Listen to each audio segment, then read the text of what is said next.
Unai Emery has transformed Aston Villa since taking over as manager 1 year ago. Emery's first objective with Villa was to get the club back into European competitions. He accomplished that via a 7th place Premier League finish last season, and the club is now competing in the Europa Conference League. An already competent Aston Villa squad has improved via a strong summer transfer window. The arrival of players like Moussa Diaby, Pau Torres, and Yuri Tielemans shows the club's ambitions to achieve more. Savvy loan moves like Nicolo Zaniolo and Clément Langlais provide some squad depth after injuries have factored in. The biggest disappointment is seeing Tyrone Mings suffer a cruciate ligament tear, ruling him out for the rest of the season, following the best year he's had to date. The starting youth academy has been forgettable so far in FC24, and it's no different here. This is probably my worst batch of players to begin with. But we do have a 4-star scout from England. He's going to be setting up a network in his home country, searching for a technically gifted left winger. There's only one player that could be. We're trying to find someone that resembles the former Villa captain Jack Grealish, who's now over at Manchester City. We'll be adding an additional 5-star scout who sets up a network in the Republic of Ireland, looking for a physically strong center back. Kieran Clark having a pretty lengthy Premier League career for both Aston Villa and Newcastle United. One final 5-star scout, and he will be over in Belgium looking for a physically strong striker. Christian Benteke is still playing over in MLS for DC United, but back in the day, he had some great potential with Aston Villa. Our Premier League season begins away against Newcastle United, and our 4-4-2 will have a few players out of position. McGinn captaining the squad for this season. Diaby also acting as our right striker. The closest tactical vision to Emery's Aston Villa squad, at least in my opinion, is gegenpressing, and we've achieved a couple of our coaching objectives in both attack and goalkeeping. Newcastle looking to keep up their performance from last season where they qualified for the Champions League. For whatever reason, no players to highlight, but they'll be utilizing a gegenpressing tactic. I think if clubs like Aston Villa and Newcastle keep pushing on like they have been, they could disrupt the traditional English top 6 sides. Newcastle did it last season. Maybe Aston Villa can do it this year and qualify for the Champions League. But it's Almiron who plays this ball through to Anthony Gordon. The new signing from Everton will get Newcastle's first goal of the match. Only took them 8 minutes to kick off their Premier League scoring, but we've got plenty of time left in this one. McGinn's going to play cash out wide, and Ramsey on the effort is going to find the far post. He is one of Villa's top players. Last time I actually did a career mode with Aston Villa, he had a newly added face scan, and he really has developed into quite the talent, both with Emery and previously with Gerrard. But we will get a second here before the halftime break. It's the 38th minute, and this time it's going to be Diaby who gets the goal. It's a little bit controversial to be playing him at right striker when he's usually a right winger, but I think he could fit that role nicely. It was a great job by Dubravka to keep a third goal from going in. We're still before the halftime break as Ramsey finds Diaby, who plays the ball in the middle to Watkins. And I do have plans for him. He has been a top goal scorer in the Premier League, and it's that Golden Boot award that we'll be chasing in this rebuild. A strong start to our schedule in August, just losing the single match leading up to our first Conference League fixture against AZ. As a reminder, we've got AZ, Legia Warszawa, and Politechnica in our Conference League group, running through a couple of players at each team. The career mode fans' favorite Rashedli Bazor over at AZ. Kacper Tobias, the goalkeeper at Legia Warsaw, and high potential Brazilian talent Luis Felipe over at Politechnica. This is a Conference League group we should have no problem advancing to the knockout stages, but we'll be battling with AZ for the top spot. The Eredivisie continues to be a very interesting league, especially with how things are going with Ajax. I think there's a unique opportunity for AZ to continue climbing through the league standings and maybe qualify for other competitions as well. But they start this match with an effort going off the post, and we're looking to catch them on the counterattack. Diaby with the build-up play, finding Cash, pushing up from that right back position. And he's, instead of going solo, going to find Ollie Watkins. The rebound eventually falling to Ramsey, and he will get the first goal in this match. Only took us 8 minutes. It's great to see his career continuing to thrive under Emery. Just a few moments later, we're going to see Ramsey play a through ball over to Diaby. He'll go wide with this one, playing the ball back in the middle. Ramsey to Douglas Luiz, who is actually being one of the top goal scorers for Aston Villa right now.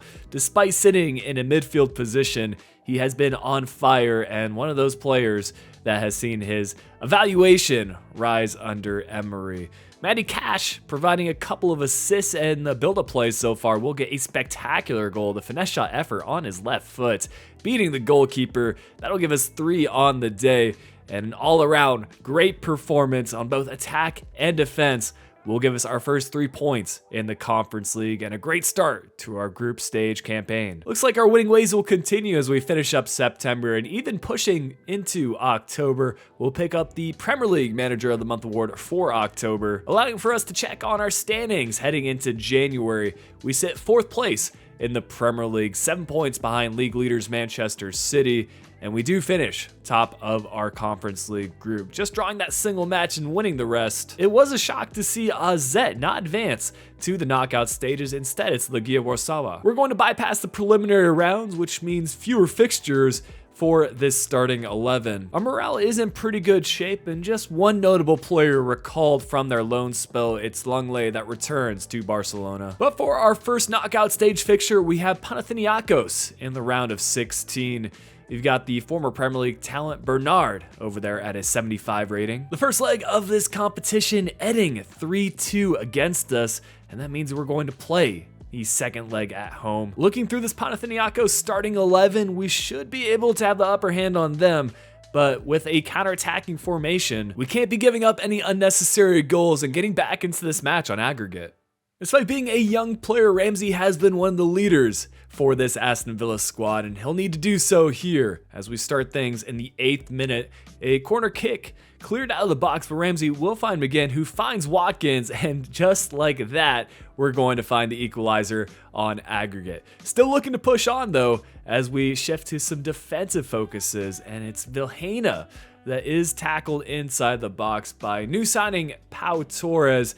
It was a challenge that I think he had to make, but he just didn't get much of the ball. It'll be up to Emi Martinez to try to make the save, but he is sent in the wrong direction. So within moments, Panathinaikos take the lead once again on aggregate. But one thing going in our favor is that we've got a lot of time left in this one, and it's Watkins who will already get his brace in the first half. We'll need a few more goals if we do want to advance to the next stage of this competition. And now Diaby, finding Watkins on track for his hat trick, has his effort saved. And we are in full force on the attack. Now it's Digne pushing up from the left back position. He's going to carry this along the byline, playing the ball in the middle. And now it's Ramsey, who already has an assist to his name. We'll add a goal to that to give us a lead 3-1 on the day, and finally 5-4 on aggregate. A change as Buendia gets brought on. One challenge that I faced with this Aston Villa squad is how much quality they have in their starting 11 and substitutes. It was difficult to rotate the team and make sure that morale stayed, for the most part, happy, and we were giving good players like Buendia enough play time. But he is going to get involved here at the end. A smart ball played across by Diaby and a simple side-of-the-foot finish to give us our 5th and final goal on the day. Things will end 7-4 on aggregate. An exciting display at home to push us through to the quarterfinals. Our quarterfinal opponent for the Conference League will be Dynamo Zagreb, and their top potential player, Martin Baturina, has actually transferred away to Atletico Madrid. The scoreline definitely showed that as we won the home leg 3-1 and saw the exact same scoreline away from home. So 6-2 on aggregate will see us into the semifinals against a Turkish opponent with Fenerbahce. Edin Dzeko, a high-rated talent, is going to feature for them as the Super League continues to build some impressive squads. But the first leg ends in our favor 3-2. Fenerbahce will force extra time though, as we were level on aggregate after 90 minutes. Lately, I've been spectating the rest of these fixtures just to see how things might end up, potentially going into penalty kicks. But as things stand, with that goal from Michy Batshuayi, one of the most impressive ones I've conceded in spectate mode, it's going to be Fenerbahce that has the lead on aggregate. Still a few moments for us to try to find the equalizer, and it's Cash sending the ball into play, and Ramsey who tries to hit that one on the half volley, but it's saved, and it's Fenerbahce that will reach the Conference League final. We've been eliminated out of the competition after a strong display leading up to this match. All in all, a pretty strong season from us. 5th place in the Premier League and semi-final appearances in 3 different competitions. It is Manchester City, Liverpool, Chelsea, and Spurs that qualify for the Champions League via their Premier League performance. Maybe the biggest surprise mid-table is Burnley that sit 15th in the standings. Luton Town, Sheffield United, and Nottingham Forest will see relegation to the Championship. It's Norwich and Leeds United that secure automatic promotion to the Premier League. Leicester City joining them as Championship playoff winners. For bottom of the table, I actually wanted to showcase that our rivals Birmingham City will be relegated to League One next season. West Ham continuing their good form in cup competitions as they were FA Cup winners against Spurs in the final. Manchester United defeating Manchester City in a Carabao Cup Manchester derby. City started the season as UEFA Super Cup winners against Sevilla. It was Milan that defeated Madrid in the Champions League final. Benfica got the dub against Dortmund in the Europa League, and it's Club Brugge that defeated Fenerbahce in the Conference League final to get some revenge for us. Ollie Watkins on pace to be the club top goal scorer in this rebuild. 34 goals from 60 appearances, ranking him in the top 10 for Premier League goals at that 8th place spot. Erling Haaland leads the way with 27. A fantastic season from Diaby for goal output. He had 15 assists from 60 appearances, and he is going to rank 12th place in the Premier League. Watkins actually equal with him for Premier League assists. And an impressive display from Martinez. He was equal with Ederson for the second most clean sheets in the league. Probably the most important player that we had on a loan basis was Nicolo Zaniolo, up +3 in his rating during the loan spell from Galatasaray. But Ramsey, you might have noticed he had great goal and assist numbers. He went up +5 in his rating this season to an 83 overall. I ended up sending John Duran on loan this season, and he went up +5 in his rating during a loan spell at Royal Antwerp. A few updates from our youth academy. We've got a 70 rated English center attacking mid. Leon Stevens is a 18-year-old prospect with 89 to 94 potential. Stephen McManus, a 66 rated center back from Ireland, 17 years old with 90 to 94 potential. Charlie Roberts was the best talent I could find from Belgium, only 58 rated for this striker with 80 to 88 potential. It's a new season and new competitions for Aston Villa as we take part in the Europa League. We've also made a change to our formation. Douglas Luiz taking over as captain for the club. The main reason I went to a 4-2-3-1 though is to capitalize on Watkins' goal contributions. These are board objectives that we should be able to achieve. For domestic success, we need to finish in a Champions League spot and look to win the FA Cup. Also, expectations to win the Europa League. We've seen a rise to our transfer budget clear of 180 million, and the first arrival in this Aston Villa rebuild is a former player of Unai Emery while he was at Villarreal with Yeremy Pino. The winger can play on either the left or right side, and in back-to-back seasons, he'd seen a combined 10 goal and assist contribution, also winning the Europa League with Emery while at Villarreal in 2021. He has seen a real face scan update for FC24, making him an ideal signing as he looks to move on to his next club. It'll be a big fee of 50 million to see the arrival of Pino, only 1 million more than his current valuation as he's showing an exciting prospect status. Even if we've shifted to a one striker formation, I still feel we need some squad depth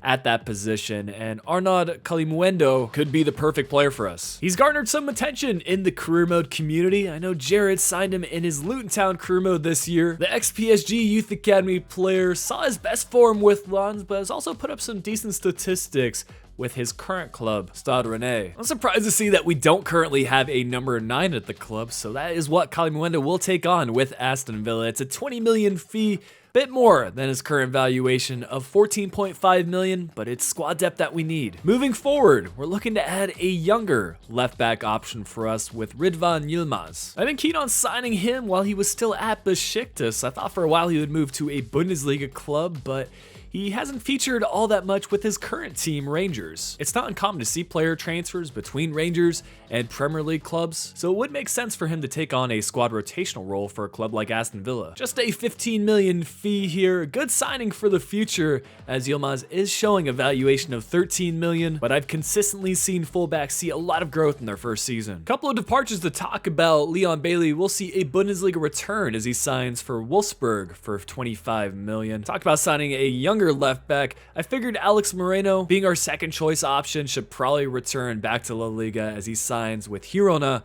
for 20 million. And Bertrand Traore, don't know if he even featured in a match last year. He heads to Fiorentina for 7.5 million. It'll be a new season of youth scouting, starting with a network in England looking for a physically strong striker. This search is based off of Gabby Agbonlahor, who has cemented himself as a bit of an Aston Villa legend.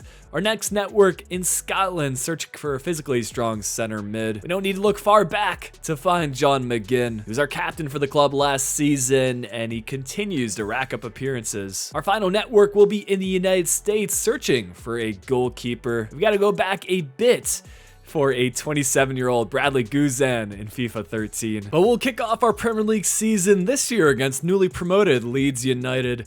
Our starting 11 hasn't seen any new arrivals included, as I want to rely on players that are experienced, but I'm definitely going to be watching out for Yermi Pino to impress me this year with his performances. Honestly, for a newly promoted side, Leeds United have a strong starting 11, just so many of the players were loaned out while they were in the championship. I think they'll be looking for a strong outing this year to keep their place in the Premier League. One of the biggest challenges for us moving forward is maintaining consistent performances. I know we had an uptick in competitions this year, going from the Conference League to now the Europa League. The next logical step is the Champions League, and that requires a full season of wins. But we start things off with a goal 14 minutes in, and it's none other than Jacob Ramsey to kick off our scoring. Matty Cash continuing down this right side and finding Diaby. Watkins over to Tielemans, who is playing a slightly rotated role. Instead of coming off the bench, I figured we feature him at the center attacking mid position because he had some good goal numbers, and I've always rated him as a top talent in career mode.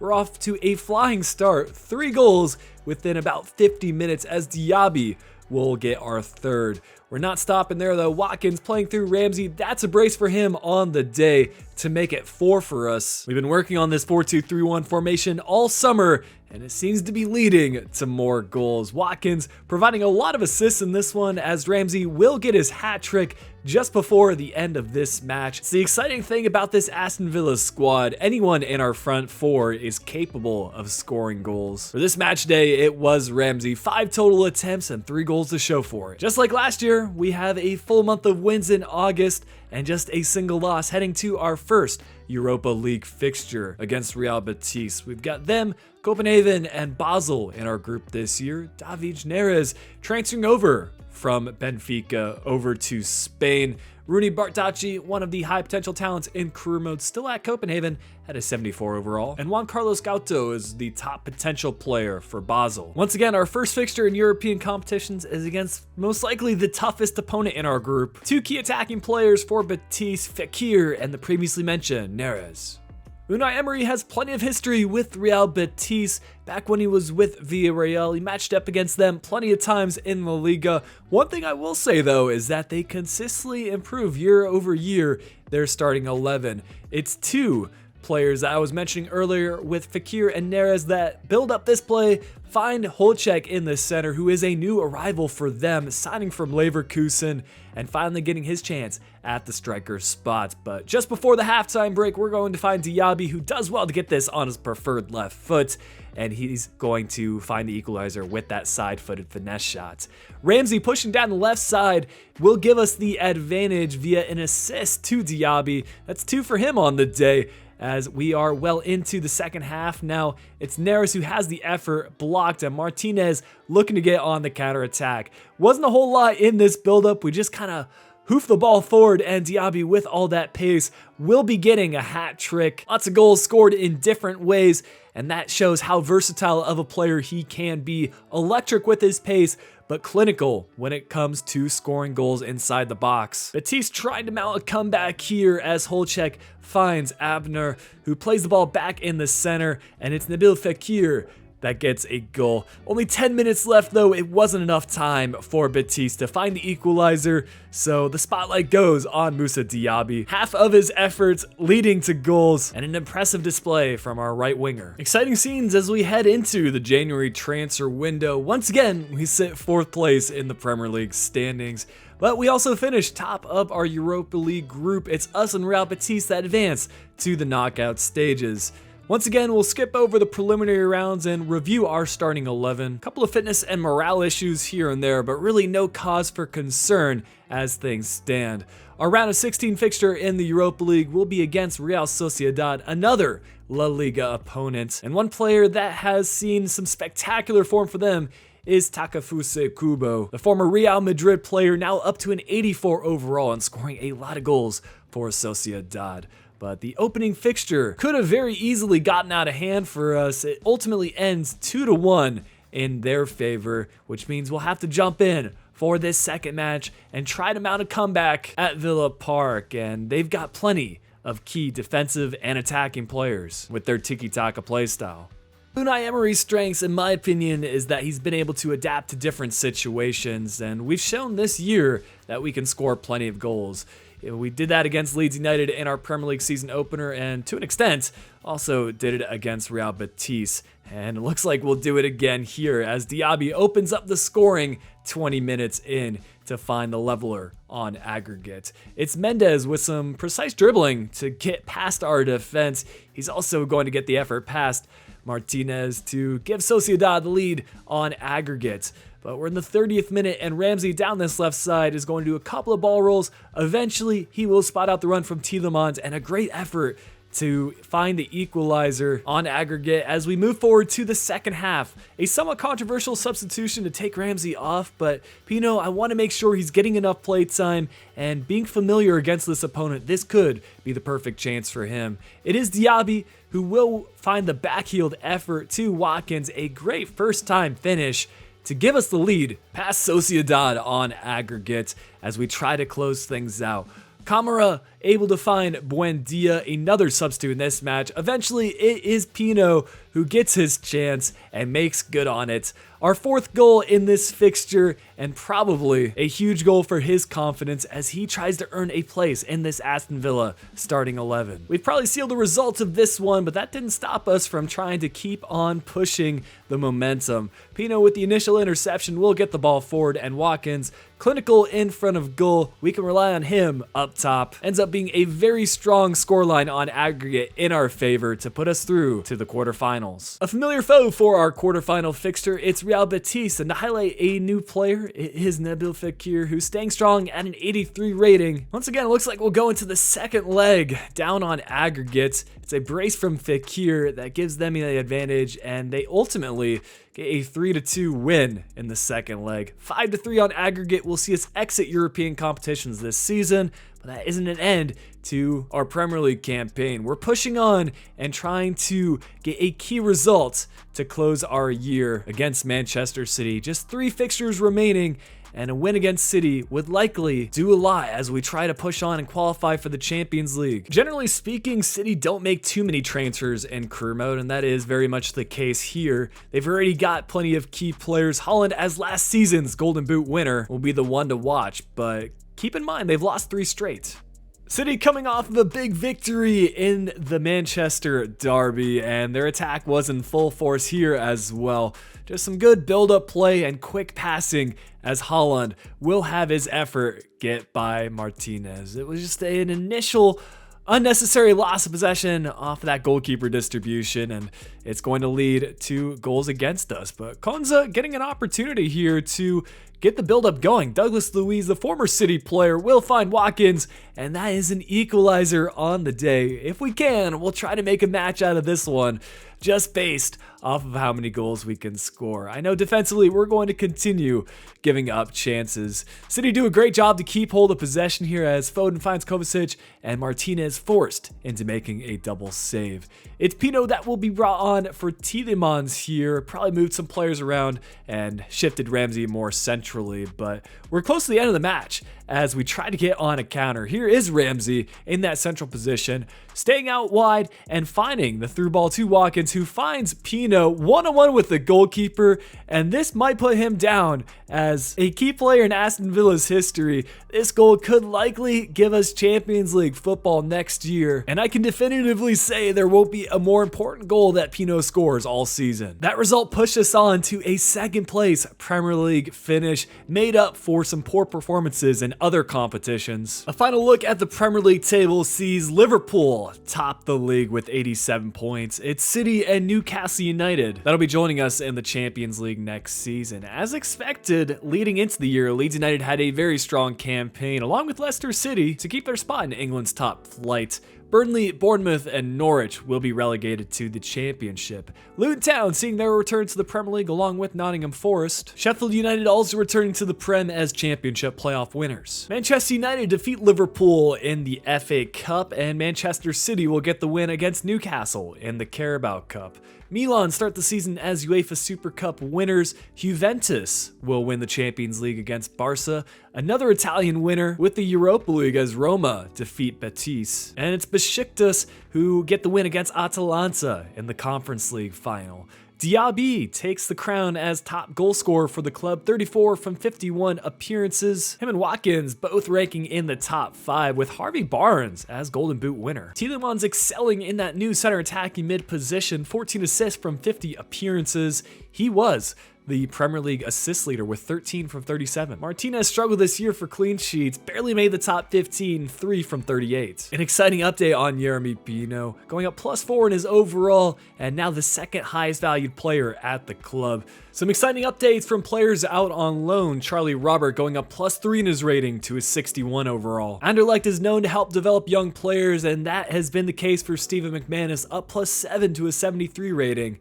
Leon Stevens went up +7 in his overall as well, now to a 77 overall. Finally, John Duran on loan at Fenerbahce, seeing a +3 in his overall to 75. As far as new Youth Academy players go, we have Devin Anderson, a goalkeeper from the United States, at a 68 rating with 83 to 93 potential. Malcolm Smith, a 57 rated center attacking mid from Scotland with 89 to 94 potential. And finally, Patrick Bennett, a 49 rated striker from England who has 83 to 89 potential.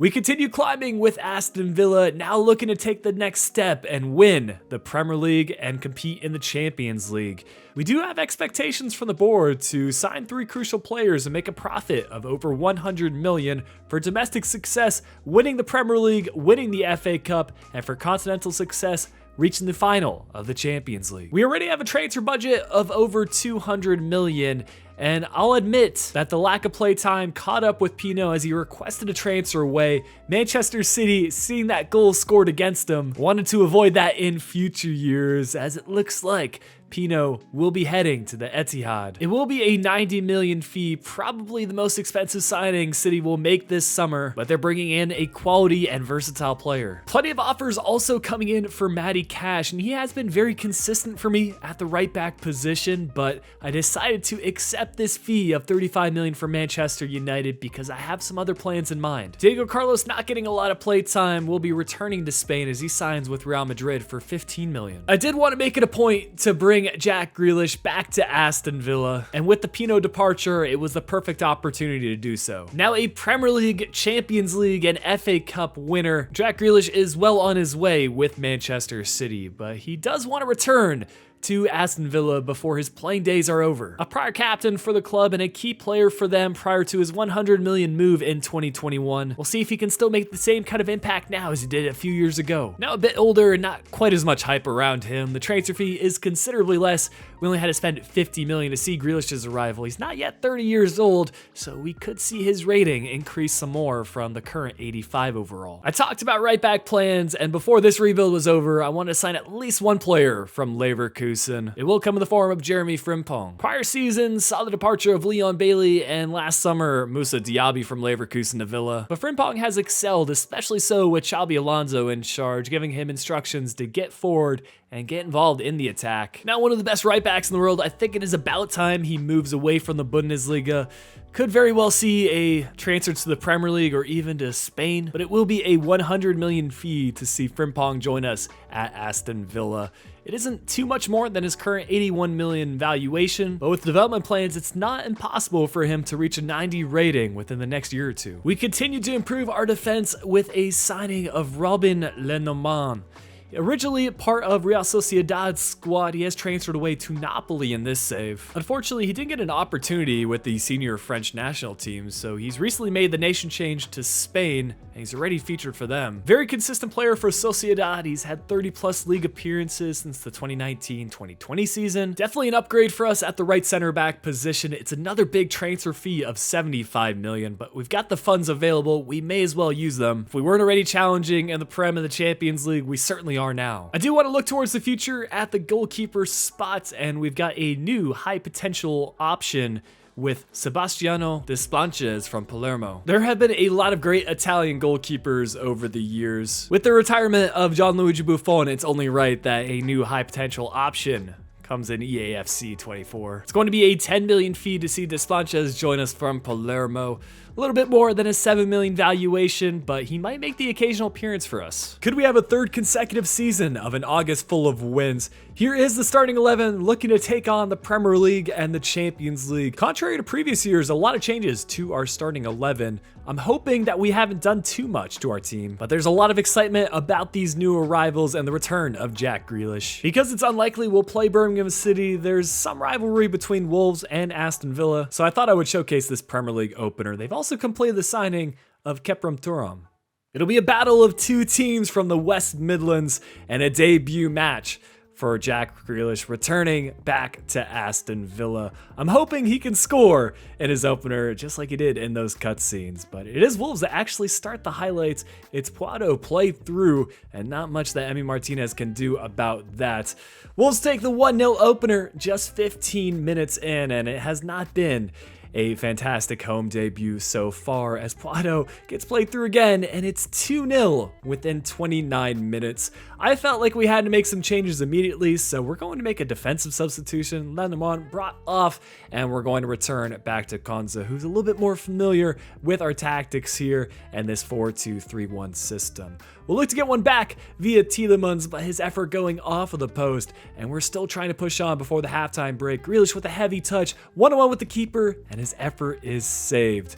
Can we change things around in the next 45 minutes? It's Tielemans who finds Watkins, and he will have his effort find the back of the net. We've cut the deficit in half. Still some time left to go though, as Puado, who has been Wolves' man of the match, is going to get an assist as well. A fantastic effort taken by Hwang Hee-chan, and a 2-goal lead once more for Aston Villa, and probably a goal of match day 1 here. Just a good spotted run and great finish to close things out. We were pretty unlucky not to get a second goal and even getting points out of this match, considering how many times we hit the post, but there's still a lot of time this season to build upon our squad chemistry. Unfortunately, our streak of perfect August come to an end, but we still got the Champions League to focus on. Our first fixture coming up against RB Salzburg, who join RB Leipzig and Feyenoord in our group. Running through a couple of players, we saw Rooney Bardghji over at Copenhagen earlier. He has transferred to Leipzig.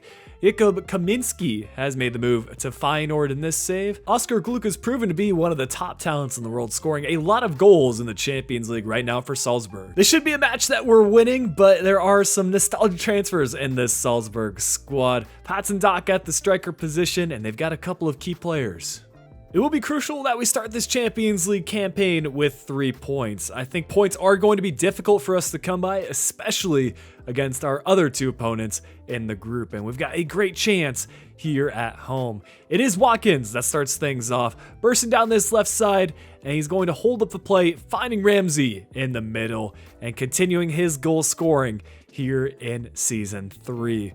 He's played a variety of different roles, starting at the left mid spot, now back into a more central role as our center midfielder. Tielemans, on the other hand, will be playing as a center attacking mid because of last season's great performance in the Premier League, and Frimpong pushing up from that right back position looks to showcase some of his skills and precise dribbling. Ramsey gets the ball taken away and is fouled in the process. That's going to be a key opportunity for us to double our lead here in the second half. It's going to be Watkins to step up and take it, our first penalty kick of the rebuild, and we'll convert it to make things 2 on the day, and that'll seal the result for us. 3 points in our opening Champions League action, and the fans will go home happy. We'll check on results as we head into the January transfer window. We find ourselves one place higher than the last 2 seasons, 3rd in the Premier League, and for the Champions League, we've done enough to advance to the knockout stages. RB Leipzig were the strong team in our group, only drawing the single match and winning the rest. We've settled on this starting 11 and very attacking-oriented squad that should be able to score some goals. Our first opponent in the knockout stages is Emery's former team that he managed, PSG. You can pick any of their players in the starting 11, but I found the Federico Valverde transfer very interesting from Real Madrid. He's at a 91 overall, and it was a 1-1 scoreline in the first leg. A costly mistake from Stevens to be sent off with a red card towards the end, so he'll miss the next match. I think plenty of pressure will go towards PSG though, and their quest to try to win their first Champions League. Here is the starting 11 squad. You can see they brought in Nusa at the left wing position. He always is a high potential player in career mode, and we'll see if he can make the difference here. It's a return for Emery back to Paris, catching up with what I would imagine to be some of the club players and staff. But we're looking to advance to the future rounds of the Champions League, and this is going to be a big factor in it. Nicolas Sula sent off with a straight red card within about 25 minutes. The ensuing free kick results in Tielemans hitting the post again. He's been so lucky in this 3rd season, not scoring in the debut match of the Premier League, and now we have conceded in the Champions League as well. PSG take the lead on aggregate, and it's Valverde, the player that we were highlighting earlier, that gives them the go-ahead goal. Valverde will answer once more in the 63rd minute, and now we've got our work cut out for us. We haven't given up though. Frimpong sending in a cross, and I thought Kalimundo might have been able to finish this, but it's called back, and Mbappe just dribbling and dancing around our defense. He's gonna find Ousmane Dembele to give PSG a 3-0 result on the day. Diaby matching up against his former club as well. Disappointed in what we weren't able to do in the Champions League this year. Although we exited out of European competitions earlier than I would have liked, we did go on a bit of a run in the Premier League, and as we advance to the final match of the season, it will be the FA Cup final against Liverpool. With that said, we also finished top of the Premier League standings, so that'll be at least 1 trophy, and Jack Grealish's return to Aston Villa. Now captaining the club once more, we'll look to push on for a domestic double. Really not too many surprises mid-table as Leicester City continue to climb up the standings, but for the relegation zone, it is Luton Town, Everton, who finally see the drop, and Sheffield United. For the championship, Bournemouth, Southampton, and once again the 3rd place team, Burnley, see promotion to the Premier League. Spurs were Carabao Cup winners against Chelsea, with Juventus defeating Roma in the UEFA Super Cup. Juve also win the Champions League final against PSG. Atletico Madrid defeat Newcastle in the Europa League, and Real Betis were Conference League winners against Lyon. Ollie Watkins, once again the top goal scorer at Aston Villa, 25 goals from 49 appearances. Not exactly the best goal output, but he barely breaks into the top 15 with Gonçalves, the Golden Boot winner in the Premier League. Tielemans had 12 assists. Good to see him again reaching the double digits, and he once again was top of the Premier League assist numbers with Gonçalves equal with him. Martinez turned things around this year, leading the Prem in clean sheets and certainly playing a role in our Premier League title. But for Youth Academy updates, Stevens saw some good growth this season, going up +4 in his rating to an 81 overall. McManus continues to see good loan spells, up +4 during a loan at Bournemouth. Charlie Robert going up +3 to a 65 rating while at Magdeburg. John Duran up +3 to a 78 overall while at Porto. Anderson going up +5 to a 73 overall. Patrick Bennett up +7 to a 56 rating. And finally, we've got Malcolm Smith up +10 in his overall to reach a 67 rating. We've got to believe in this Aston Villa team. I think an FA Cup victory here would establish us as the top team in England. It's not going to be easy though. 2nd place, Liverpool, have made some strong signings in this career mode, including the return of Tomori to the Premier League. This is our first trip to Wembley so far in the rebuild, and it would be a fantastic way to close things out in this 3rd season. If we can pick up another trophy, I think a job would be done for Unai Emery. And Ollie Watkins will open up the scoring 29 minutes into this match. I don't know if he has ever been the Golden Boot winner, but we can say he's been a top scorer and probably the club leader in goals at this point in time. He's also provided plenty of assists, with Ramsey sliding in and now at a center mid spot, but previously at center attacking mid and left mid to provide plenty of goals in this rebuild. McAllister finding Gakpo to level things up for Liverpool. It's a good effort to beat Emi Martinez shortly after the halftime break. But here in the 59th minute, we are going to see Frimpong push up from the right back spot, and Watkins has his effort denied by Alisson. Making a change as Douglas Luiz will feature here. Sad to see him not in the starting 11 anymore considering the current role he has for the club, but he just didn't continue growing in his rating to the amount that I was hoping. But a big stop there at the end for Emi Martinez to see out this 2-1 result.